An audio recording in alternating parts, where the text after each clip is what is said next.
Regardez Info Live TV, voici le journal du jeudi 17 juin. Ouvrons cette édition avec ce sondage publié dans le quotidien Yediot Ahronot. 80% des Israéliens font confiance à Tsahal pour assurer la défense du pays. Réalisé par l'Institut national d'études pour la sécurité, le sondage révèle qu'un Israélien sur deux pense que le pouvoir de dissuasion de l'armée a été altéré par la dernière guerre.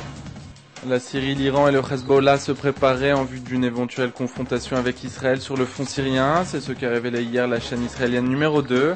Damas aurait fixé le mois d'août 2007 comme phase finale dans ses préparations. Cette information intervient alors qu'Ehud Olmert a assuré mercredi qu'Israël voulait éviter toute confrontation avec la Syrie. De notre côté, on apprend que la Syrie est prête à reprendre les négociations de paix. Ce sont les propos d'un haut responsable syrien qui se confiait sous couvert de l'anonymat à l'agence France Presse. La Syrie suit avec attention l'évolution de la position israélienne à ce sujet, précise l'homme. Reprise des violences interpalestiniennes dans la bande de Gaza. Des combats ont éclaté à Rafiyah, où les hommes du Fatah et du Hamas se sont affrontés dans de violents combats, les premiers depuis une trêve de 2 semaines. Le dernier bilan fait état de 2 morts et de 12 blessés. Pendant ce temps, on apprend que le gouvernement est en train d'étudier la possibilité d'autoriser l'Égypte à armer le Fatah. Le Caire pourrait ainsi fournir aux gardes présidentielles de la force 17, proche du président Mahmoud Abbas, des munitions ainsi que des Kalachnikov. En politique, une enquête conjointe réalisée par le quotidien Haaretz et l'Institut Dialogue montre que le report des voix des électeurs d'Amir Peretz sur la candidature d'Ami Ayalon au deuxième tour des élections primaires du Parti travailliste n'apporterait pas un avantage suffisant pour assurer Ayalon une victoire sur Barak.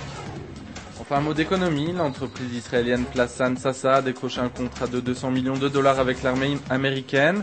Le spécialiste israélien des véhicules blindés a été choisi parmi 9 autres compagnies qui avaient répondu à l'appel d'offres lancé par l'armée US. Les soldats de Tsahal.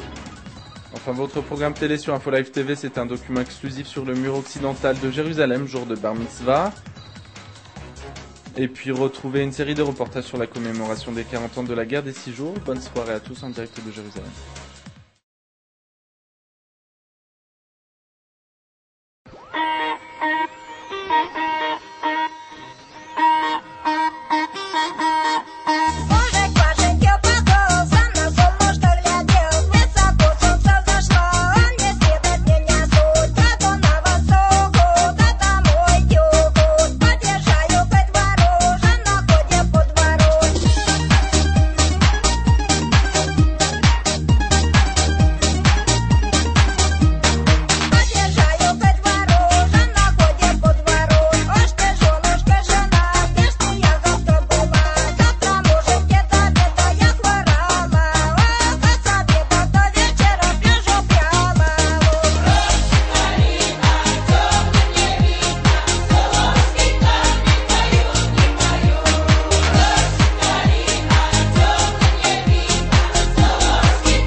Aujourd'hui, le monde entier parle d'Israël.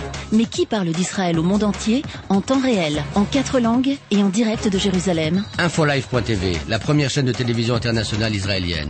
24 heures sur 24, 7 jours sur 7, suivez de l'intérieur l'actualité d'Israël et du Moyen-Orient.